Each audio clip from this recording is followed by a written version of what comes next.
Hello everyone. तो आज हम करेंगे क्रिटिकल रीजनिंग जो आपके प्री में आ सकता है, इसलिए मैं आपको ये करा दे रहा हूँ।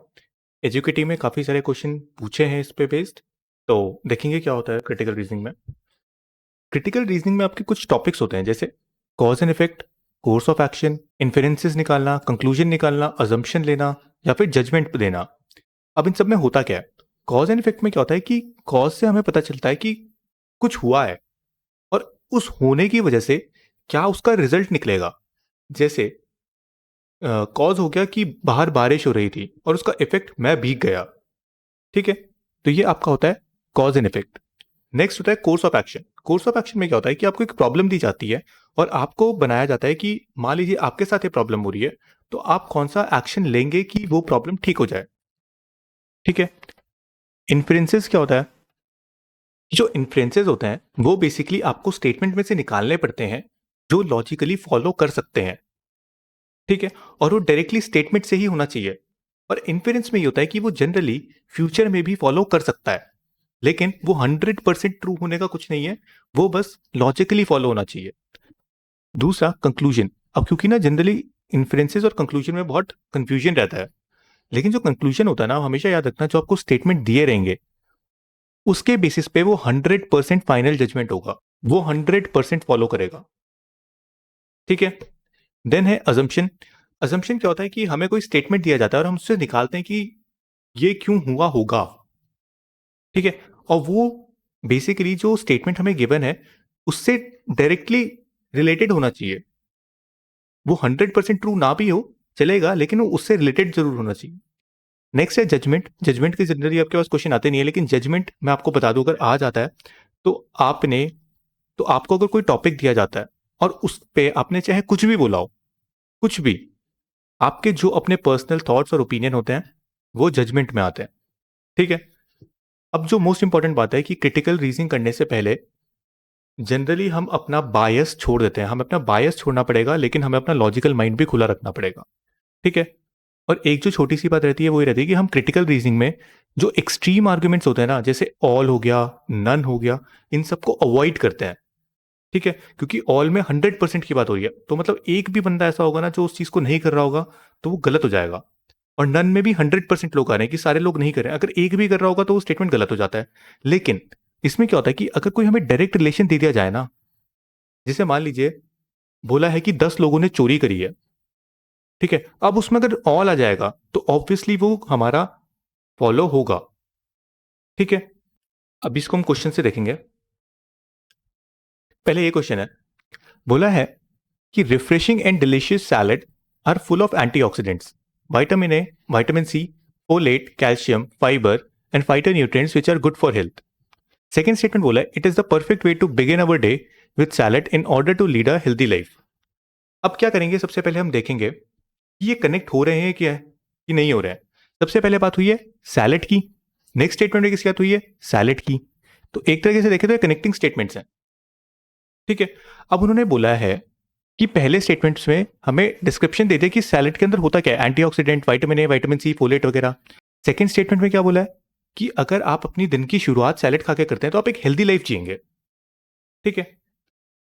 अब इसमें देखें तो पहले वाले स्टेटमेंट में हमें पता चल रहा है कि सैलेड के अंदर कुछ हेल्दी चीजें हैं। ठीक है। और दूसरे में वो बता रहा है हमें कि अगर हम उसे खाएंगे तो हम एक हेल्दी लाइफ जिएंगे। इसका मतलब जो सैलेड के अंदर न्यूट्रिशन हमें मिल रहा है ना, वो हमें हेल्प कर रहा है एक हेल्दी लाइफ के लिए। इसका मतलब जो फर्स्ट है वो हमारा कॉज है और जो सेकंड है वो उसका एक इफेक्ट है। हमने सैलेड खाया और हम हेल्दी हुए, तो यानी first is the cause and second is the effect. ठीक है। और जनरली मैंने एक और चीज देखी है, कई बार जो क्रिटिकल रीजनिंग के क्वेश्चन होते हैं उसमें काफी हाई लेवल के इंग्लिश वर्ड्स देता है जिसका मीनिंग जनरली किसी को नहीं पता होता। तो उसके लिए आप एक काम करिएगा, ऊपर पे यहाँ पे एक लैंग्वेज सेलेक्ट का ऑप्शन होता है। अगर आप क्वेश्चन सारे इंग्लिश में भी बना रहे हैं ना, यहाँ पर जाके क्रिटिकल रीजनिंग के लिए अगर कुछ समझ ना आए तो हिंदी में कर लीजिएगा और तब उसको सॉल्व करना, आपको थोड़ी हेल्प जरूर मिलेगी। ठीक है। नेक्स्ट क्वेश्चन देखते हैं। बोला है all undergraduate exams scheduled for tomorrow in Balasore has been cancelled by the university and new date will be announced early next week. ठीक है। क्या बोला है, पहला स्टेटमेंट समझेंगे। पहले स्टेटमेंट बोला है कि बालासोर में एग्जाम होने वाले थे, उनको कैंसिल कर दिया है और जो नई डेट है वो अगले हफ्ते आएंगी। ठीक है। फिर दूसरा स्टेटमेंट क्या बोला है, high wind and very high rain are expected in Balasore tomorrow as the cyclone makes a landfall by 3 PM। अब यहां भी बालासोर की बात हो रही है, यहां भी बालासोर की बात हो रही है। पहले में बोला कि एग्जाम कैंसिल हो गए, दूसरे में बोल रहा है कि भारी बारिश होने वाली है, तेज हवाएं चलने वाली है और एक साइक्लोन आने वाला है। तो अगर आप देखें तो जो साइक्लोन है ना, साइक्लोन के आने की वजह से वहां पे हाई विंड्स होने वाली है, बारिश होने वाली है, ये सब डिस्ट्रप्शन होने वाला है। तो इसकी वजह से जो यूनिवर्सिटी है उसने क्या करा है कि एग्जाम कैंसिल कर दिए हैं।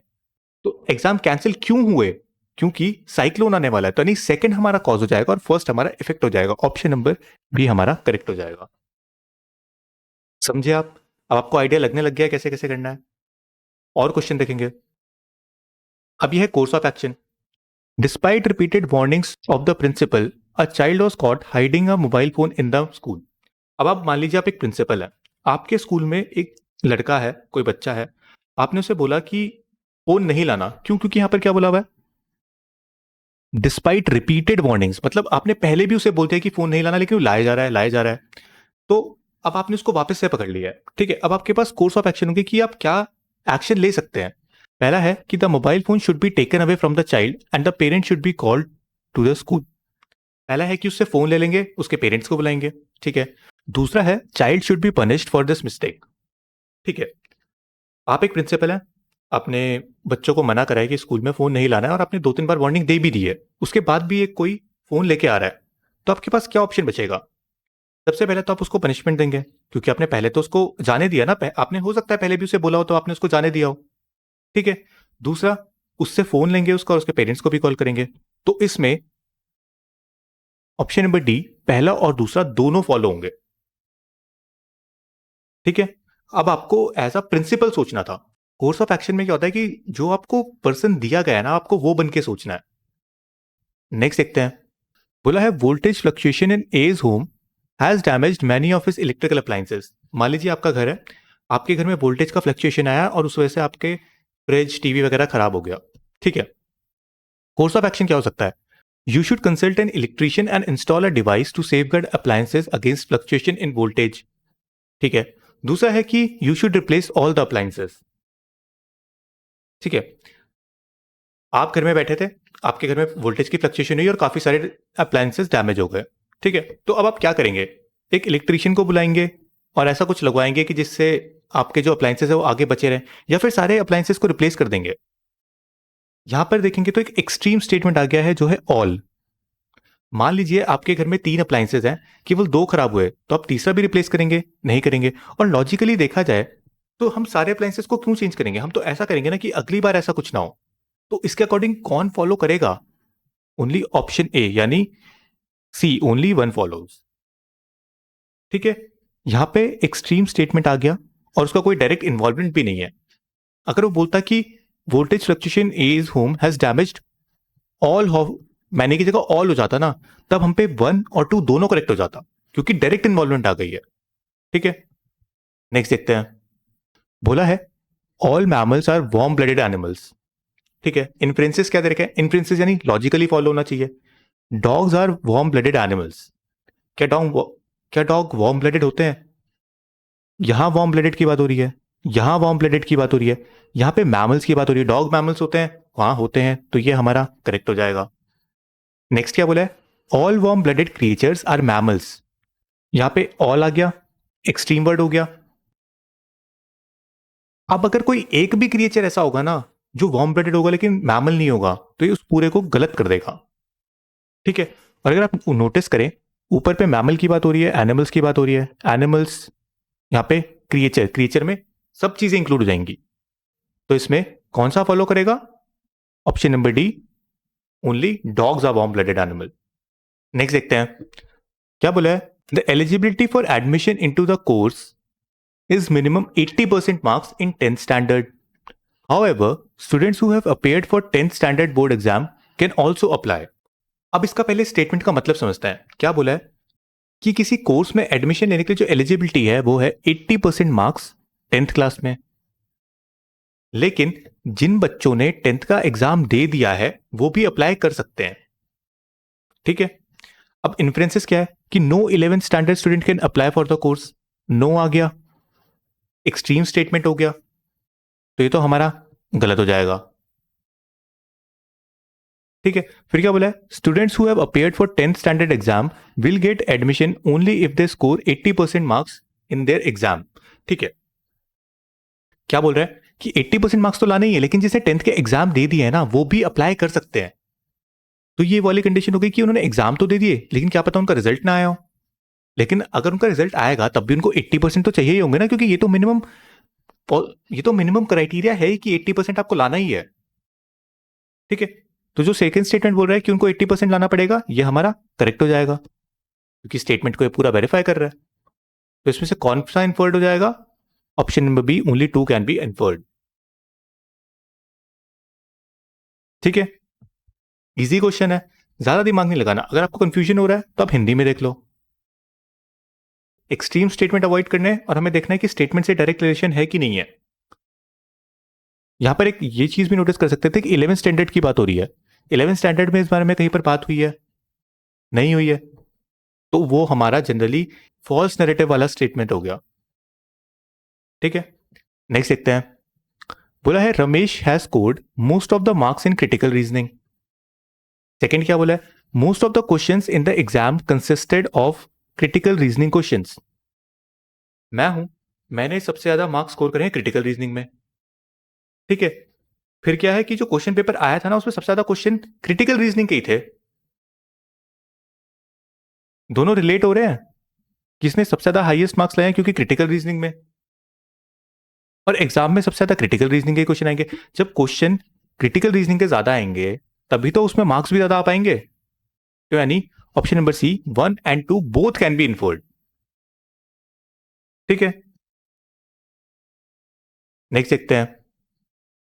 अब ये है, in India large cities have attracted migrant population from across rural parts of the country. According to 2000 census in India, 6 largest metro Delhi, Mumbai, Chennai, Bangalore, Kolkata and Hyderabad, approximately 48% of the residents were migrants. ठीक है, क्या बोल रहे हैं कि इंडिया में 2011 के सेंसस के अकॉर्डिंग जो गांव के इलाके वगैरह है ना, वहां से लोग गांव छोड़ के शहरों में जैसे दिल्ली, मुंबई, चेन्नई वगैरह जा रहे हैं। ठीक है, और अप्रोक्सीमेटली 48% जो वहां के रहने वाले हैं ना, वो माइग्रेंट्स हैं अब। ठीक है, अब हमें बताना है कि क्या रीजन हो सकता है। Migration happens due to availability of better career and economic prospects in cities. अब ये होता है, आपने नोटिस करा होगा, आपके बड़े भाई बहन होंगे या फिर आप होंगे, तो आप दूसरे शहर जाते हैं अच्छी पढ़ाई लेने, अच्छे करियर प्रोस्पेक्ट के लिए, है ना? तो ये हमारा करेक्ट हो जाएगा। फिर है, migration happen because people like travelling and exploring new cities. अब ऐसा तो होता नहीं है कि आप ट्रैवलिंग करने जाए, आपको कोई नया शहर देखना है तो आप वहीं पर ही बस जाओगे। घर तो आपको आना ही पड़ेगा ना कभी, वहां पर ही थोड़ा ना बस जाओगे हमेशा। अगर आपको न्यू सिटीज एक्सप्लोर करनी है तो ऐसा तो है नहीं कि आज मैं दिल्ली चले गया तो मैं वहीं रुक गया बस, मैं बाकी जगह भी तो जाऊंगा। तो यानी ये वाला गलत हो जाएगा। Only one is the possible reason. समझे? ये बस लैंग्वेज का खेल है। अगर आपको लैंग्वेज समझ आ गई क्वेश्चन की, आप इजीली बना लेंगे। नेक्स्ट देखते हैं। बोला है fuel prices in India are inflating day by day and there is no upper limit in its price increase. Fuel का प्राइस इंडिया में बढ़ता जा रहा है और उसके ऊपर कोई अपर लिमिट नहीं है, वो बस बढ़ाए जा रहे हैं। ठीक है, अब इसके इन्फ्रेंसेस क्या लॉजिकली फॉलो हो सकता है? Central and state government have not cut down their respective taxes on fuel. बोल रहे हैं कि जो सेंट्रल और स्टेट गवर्नमेंट है ना, वो अपना टैक्स नहीं काट रही है, वो अपना टैक्स कम नहीं कर रही है, तो उसकी वजह से जो प्राइस है वो बढ़ रहा है। ठीक है, ये सही बात है, क्योंकि अगर वो अपना टैक्स लगा के रखेंगी तो फ्यूल का प्राइस तो बढ़ेगा ही ना। ये बात तो सही हो गई। अगर वो टैक्स कम कर देंगे तो प्राइस तो नीचे आ जाएगा, लेकिन वो कर ही नहीं रहे ऐसा। दूसरा बोल रहे हैं कि inflation in the international market is influencing the rising fuel prices. क्या बोल रहा है कि बाहर जहां से हम लेते हैं ना पेट्रोल, उनका ही दाम बढ़ गया है। मान लीजिए जैसे इंडिया रशिया से लेता है, रशिया ने बोला कि भाई आज तो 100 रुपए का हो गया, तो ऑब्वियसली जो इंडिया में लोग आएंगे उनके लिए वो 110, 120, 130 का हो जाएगा। ये भी हमारा करेक्ट हो जाएगा। यानी option number A, both influences follow. ठीक है, बस सोचना है। नेक्स्ट देखते हैं। A large number of people of the city are diagnosed to be suffering from malaria. क्या बोला है? एक शहर में काफी सारे लोग हैं जिनको मलेरिया हो रखा है, तो कोर्स ऑफ एक्शन क्या हो सकता है? अब कोर्स ऑफ एक्शन आप एज अ सिटी का मेयर या सिटी की म्युनिसिपल अथॉरिटी की तरह सोच सकते हैं। ठीक है, पहला बोला है the city municipal authority should take immediate steps to carry out extensive fumigation in the city. ठीक है, अब जैसे मान लो आपको समझ नहीं आया कि फ्यूमिगेशन का मतलब क्या होता है। ठीक है, कई सारे लोग कंफ्यूज जाते हैं, तो यहाँ पर जो आपका लैंग्वेज चेंज करने का आएगा ना, उसको हिंदी कर देना। क्या बोला है? शहर के नगर पालिका अधिकारियों को शहर में व्यापक धूमन करने के लिए तत्काल कदम उठाने चाहिए। मतलब फ्यूमिगेशन वो होता है ना, जब आपके एरिया में स्मोक टाइप का डालते हैं, वो एक दवाई डालते हैं जिससे मच्छर मर जाए, तो उन्हें ये करना चाहिए। मलेरिया हो रहा है, मच्छरों से होता है, मच्छर मरेंगे तो मलेरिया नहीं होगा, तो ये करेक्ट हो जाएगा। ठीक है, फिर क्या बोला?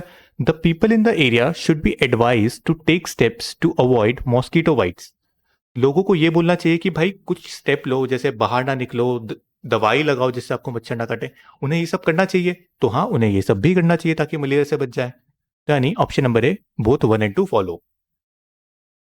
देखा कितने इजीली ये क्वेश्चन बन जा रहे हैं, क्योंकि आप इनके पीछे का लॉजिक समझ पा रहे हो। तो ये बस ऐसे ही करना है। नेक्स्ट देखते हैं। बोला है this year college X reduce the cut off marks to 50 from 60 for the entrance exam. एक कॉलेज है जिसमें आप जाना चाहते हैं, पिछले साल तक उनका क्राइटेरिया था कि 60% लानी है, अब उन्होंने बोल दिया कि 50% लानी है। ठीक है, फिर दूसरा स्टेटमेंट क्या बोला है? In the last 2 years the student union in college X has been actively negotiating with the college administration regarding quality of food and health and hygiene standards at the college canteen. अब बोल रहे हैं कि पिछले 2 साल से college का जो यूनियन है ना, वो देखता जा रहा है कि जो कैंटीन में खाना और हेल्थ और हाइजीन के स्टैंडर्ड्स है ना, वो गिरते जा रहे हैं। अब एक चीज बताइए, आपको एक कॉलेज में जाना है, ठीक है, लेकिन वहां का खाना बेकार है, तो आपको उस चीज से फर्क पड़ेगा? हो सकता है आप हॉस्टल में ना रहते हो सकता है आप कहीं बाहर रहें, हो सकता है आप घर में रहें, लेकिन इसका डायरेक्ट रिलेशन कभी भी कट ऑफ गिरने से तो नहीं हो सकता ना। मतलब ऐसा तो हो नहीं सकता कि भाई खाना बेकार है तो कट ऑफ गिरा दो, ऐसा तो नहीं हो सकता ना। तो इसका मतलब they are both the effect of independent cause. ये इफेक्ट है किसी इंडिपेंडेंट कॉज का। अब मैं आपको ये बताता हूं कि इफेक्ट क्यों है, ये कॉज क्यों नहीं है। कॉज मतलब कि किस वजह से हो रहा है, आपको वो नहीं पता ना क्यों क्यों हो रहा है। क्या बोला है कि 60 नंबर से 50 नंबर हो गई है कट ऑफ। हमें तो इफेक्ट पता चला है ना कि ऐसा हुआ है, लेकिन क्यों हुआ है क्या पता। क्या पता टीचर्स पढ़ाने ना आते हो, क्या पता टीचर्स बेकार हो। ठीक है, दूसरे में क्या बोला है हमें कि खाना वगैरह बेकार है, हमें ये तो नहीं पता ना कि क्यों खराब है। हमें कॉज नहीं पता, हमें इफेक्ट पता है। कई बार क्योंकि ये भी रहता है कि 1 and 2 are the cause of independent effect. तो आपको ये भी ध्यान रखना है कि आपके पास ऑप्शन क्या है। हम ये देख रहे हैं कि ये एक इफेक्ट हो रहा है, ये कुछ फर्क पड़ रहा है, कोई हमें रीजन नहीं पता क्यों पड़ रहा है, लेकिन ये कुछ फर्क पड़ रहा है। नेक्स्ट देखते हैं। बोला है national expressway A is the widest expressway and is used by few people. When people find an empty and wide road, people drive at high speed which leads to accident. एक national expressway है, काफी wide है, लोग उसमें आते जाते हैं, लेकिन वो देखते हैं कि जब रोड खाली है और चौड़ी है तो वो हाई स्पीड में चलाते हैं, जिससे एक्सीडेंट हो जाते हैं। ठीक है, अब इससे इन्फरेंस, लॉजिकल स्टेटमेंट निकालना है कि क्या हो सकता है। ठीक है, बोला है पहला कि all accident happens due to over speeding. All आ गया, एक्सट्रीम स्टेटमेंट हो गया, गलत हो जाएगा। और वैसे आप खुद से भी सोच सकते हैं कि सारे एक्सीडेंट ओवर स्पीडिंग से ही होते हैं, और भी चीजें होती हैं, क्या पता आपका ध्यान ना रहा हो रोड में, या फिर सामने वाले की गलती हो। ठीक है, तो केवल ओवर स्पीडिंग पे हम ये चीज ब्लेम नहीं कर सकते, तो ये तो गलत हो गया। दूसरा बोला है high speed increases the risk of accident. अगर हम नोटिस करें ना, तो ये वाला इन्फ्रेंस स्टेटमेंट को पूरा फुलफिल कर रहा है। इसमें क्या बोला है कि हाई स्पीड में चला रहे हैं उसकी वजह से एक्सीडेंट हो रहे हैं, और ये बोल रहा है कि हाई स्पीड से एक्सीडेंट का रिस्क बढ़ जाता है, तो यानी ये करेक्ट हो जाएगा। तो यानी option number C, only 2 follows. Easy था ये, मैंने आपको पीछे पूरा समझा दिया इसमें क्या क्या था। नेक्स्ट देखते हैं। There is a large increase of migration of villagers to urban areas as repeated crop failure has put them into financial problems. क्या बोला है कि जो विलेजर्स है ना, वो शहर की तरफ जा रहे हैं क्योंकि रिपीटेडली उनका क्रॉप फेलियर हो रहा है, और इसकी वजह से क्या हो रहा है, फाइनेंशियल प्रॉब्लम आ रही है। बेसिकली कि गांव के लोग अब शहर की तरफ जा रहे हैं क्योंकि उन्होंने जो अनाज लगाया था वो खराब हो गया, और उसकी वजह से क्या हो रहा है कि उन्होंने कहीं से पैसे लिए थे तो वापस नहीं दे पा रहे। तो कोर्स ऑफ एक्शन क्या होना चाहिए? ठीक है, the villager should be provided with an alternate source of income in the villages which will make them stay there only. बोल रहे हैं कि विलेजर्स को एग्रीकल्चर के अलावा भी कुछ एक ऑल्टरनेट सोर्स ऑफ इनकम देना चाहिए ताकि वो वहीं पर रहें, क्योंकि सारे लोग अर्बन एरियाज में आ जाएंगे तो गलत चीज हो जाएगी ना। एग्रीकल्चर कौन प्रैक्टिस करेगा? ठीक है, तो उनको लेकिन एक ऑल्टरनेट सोर्स ऑफ इनकम तो देना चाहिए ताकि वो फाइनेंशियली फ्री भी तो रह सके। तो ये हमारा करेक्ट हो जाएगा। नेक्स्ट है, to ensure their survival the migrated villagers should be given access to all housing options in urban areas.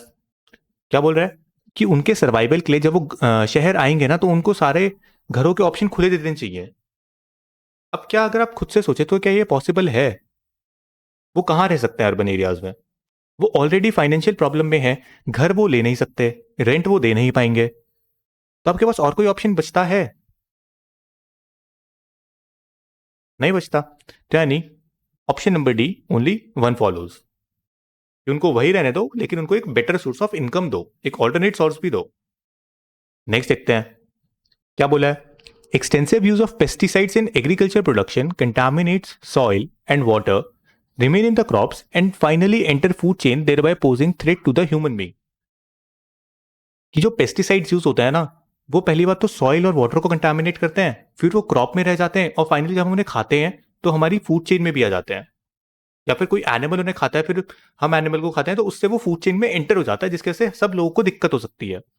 तो इससे इन्फरेंस क्या निकाल सकते हैं कि excessive use of pesticide in agriculture production is not good for people. ये तो बिल्कुल सही बात हो गई, इसमें तो सोचने की भी जरूरत नहीं है कि अगर आप ज्यादा पेस्टिसाइड यूज करोगे तो उससे तो हमारे लिए और ज्यादा प्रॉब्लम होगी ना।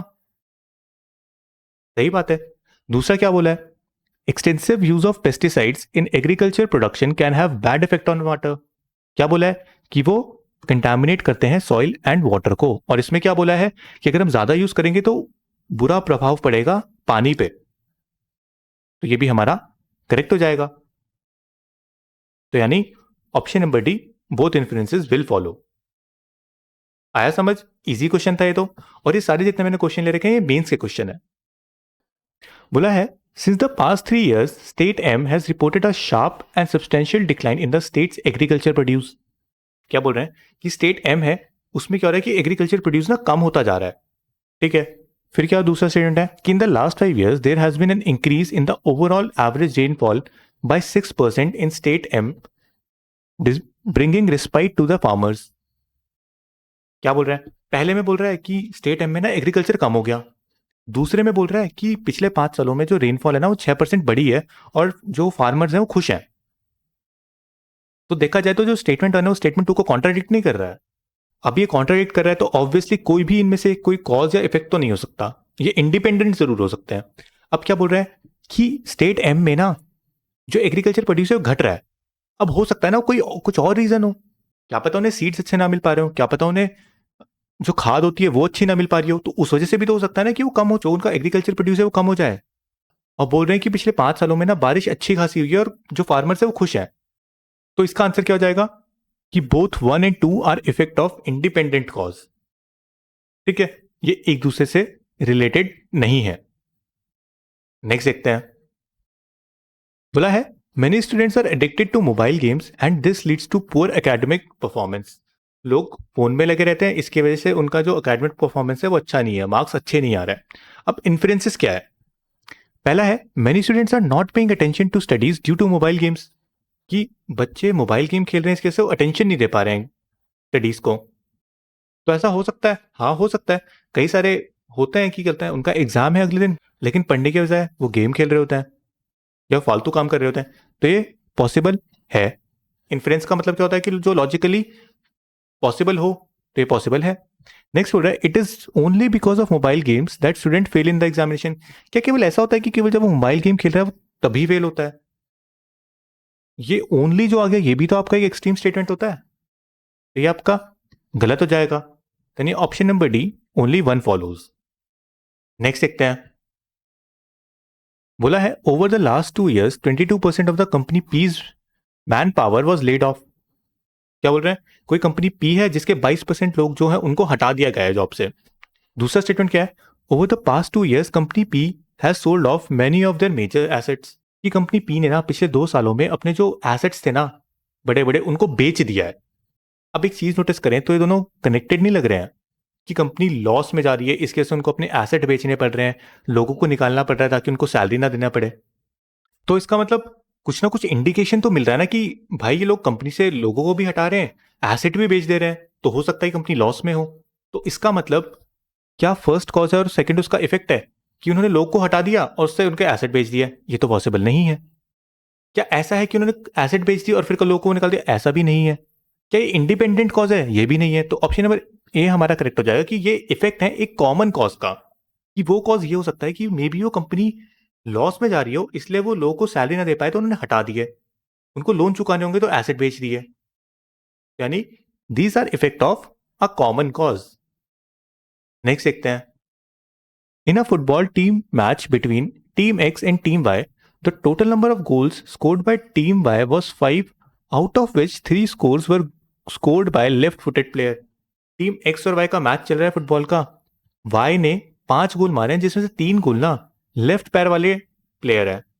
अब असम्पशन क्या दी है कि the left footed player was master at scoring goals, कि जो लेफ्ट पैर से खेलने वाला था ना वो गोल करने में मास्टर था, बहुत अच्छा प्लेयर था।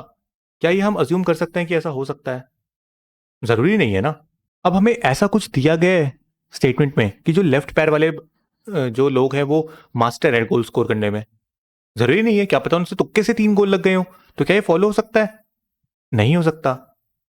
जहां पर भी डाउट आता है ना, वैसे जनरली क्रिटिकल रीजनिंग में क्या होता है, जहां पर भी आपको डाउट आ रहा है ना तो उसको आप ऐसे साइन लगाया करो, इसका मतलब है we can't say anything about it, और वी कांट से तो वो कैंसिल हो जाता है। फिर क्या बोला है? 60% of the players in team Y are left footed. ऐसा कुछ हमें स्टेटमेंट में दिया है कि उसमें 60% जो प्लेयर्स हैं वो लेफ्ट फुटेड है। हो सकता है जो मेजोरिटी प्लेयर हो वो राइट फुटेड हो, लेफ्ट वालों की उस दिन किस्मत चल गई तो उन्हें 3 गोल दे दिए। श्योर नहीं है ना इस चीज के लिए, तो ये भी हमारा गलत हो जाएगा। तो यानी option number C, neither one follow nor two follows. ठीक है। स्टेटमेंट हमारा यही हमें चेक करने में हेल्प करता है कि जो हमें अजम्पशन दिए गए हैं वो हम निकाल पा रहे हैं, हम डाउटफुल तो नहीं है, और डाउटफुल है तो वो नहीं होता। ठीक है। नेक्स्ट देखते हैं। बोला है some serious mistakes were found in the technical section of a company. ठीक है। कोर्स ऑफ एक्शन क्या हो सकता है? मान लीजिए आप उस कंपनी के सीईओ हैं। ठीक है। पहला है कि an efficient technical team should be appointed to check the technical errors, कि एक टीम बिठानी चाहिए जो टेक्निकल एरर्स को चेक करे। सही बात है, ये तो हाँ होना ही चाहिए। दूसरा है a reason explanation notice should be issued to all the employees. All आ गया, इन्वॉल्व इन द इरेगुलरिटीज। अच्छा, अब देखो इसमें बोला है कि ना एक्सप्लेनेशन नोटिस भेजना चाहिए लोगों को जो इन इरेगुलरिटीज में इन्वॉल्व थे। यहाँ पे ऑल आया है लेकिन ऑल डायरेक्टली इन्वॉल्व है। यहाँ पे सारे लोग जो इस इशू में इन्वॉल्व थे ना उन सबको भेजा जाना चाहिए। समझ रहे हैं? जो टेक्निकल इशू आया है ना, मतलब वो उन लोगों से आया है, वो इन्वॉल्व थे उस चीज में, तो उन सबको भेजा जाना चाहिए। हाँ भेजा जाना चाहिए, करेक्ट हो जाएगा। तो यानी option number D, both 1 and 2 will follow. समझे? यहां पर एक्सट्रीम स्टेटमेंट है लेकिन डायरेक्ट इन्वॉल्वमेंट भी है। समझे? अब मैं आपको ऐसे ही क्वेश्चन बताता हूं। उसमें था कि drones should be used to deliver medical supplies to remote hospitals. Drones का इस्तेमाल होना चाहिए जो रिमोट एरियाज में हॉस्पिटल्स होते हैं वहां तक मेडिकल सप्लाईज पहुंचाने के लिए। रिमोट है तो मतलब ऑब्वियसली यहाँ पे गाड़ी वाड़ी नहीं पहुंच पाएगी। तो उसमें 2 assumption थे।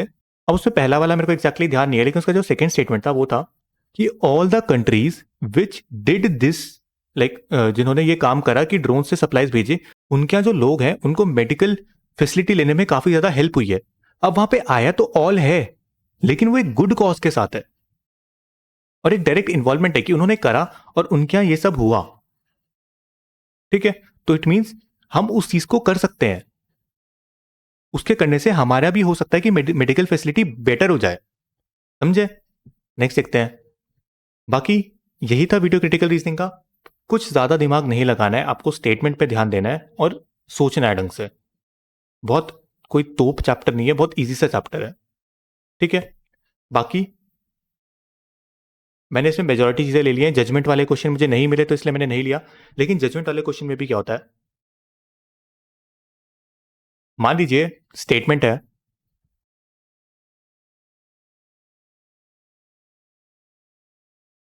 India's GDP grieve bye 5%। और आपने जजमेंट दिया है कि इंडिया इंपोर्टेड मैनी सर्विसेज, कि इंडिया ने काफी सर्विसेज इंपोर्ट करी है। ठीक है, इंडिया का जीडीपी ग्रो हुआ है, आपने जजमेंट पास करा कि काफी सारी चीजें हमने इंपोर्ट करी है। लेकिन ये जजमेंट क्या होता है? जजमेंट ना आपका एक पर्सनल ओपिनियन है, आपका पर्सनल फैक्ट होता है। तो बेसिकली जजमेंट ना आपका एक पर्सनल ओपिनियन हो गया, फिर एक पर्सनल फैक्ट हो गया। अब जनरली आपके में नहीं पूछा जाएगा क्योंकि इसके क्वेश्चन बहुत वियर्ड बन जाते हैं। ठीक है, तो बस आपको लेकिन ध्यान रखना कि इनकेस अगर पूछ लिया तो जजमेंट होता है अपना पर्सनल ओपिनियन या अपना एक पर्सनल फैक्ट। बाकी इतना ही था इस वीडियो में, इजी टॉपिक है। ऑल द बेस्ट आपको एग्जाम के लिए, कि रिवाइज करते रहिएगा। एंड ज़्यादा टाइम नहीं बचा है, मैंने ये वीडियो इसलिए बनाई कि हो सकता है कि प्री में ये क्वेश्चन आ जाए, फेस के पेपर में पूछा गया था, तो आप ज़्यादा रिस्क नहीं ले सकते हैं। बाकी अगर आपको वीडियो पसंद आई तो लाइक, शेयर एंड सब्सक्राइब। ये क्वांटिफाई करके टेलीग्राम चैनल है, इसको ज्वाइन कर लेना, मैं कुछ ना कुछ इंपॉर्टेंट भेजता रहता हूँ। मैं मिलूंगा नेक्स्ट वीडियो में, तब तक के लिए थैंक यू।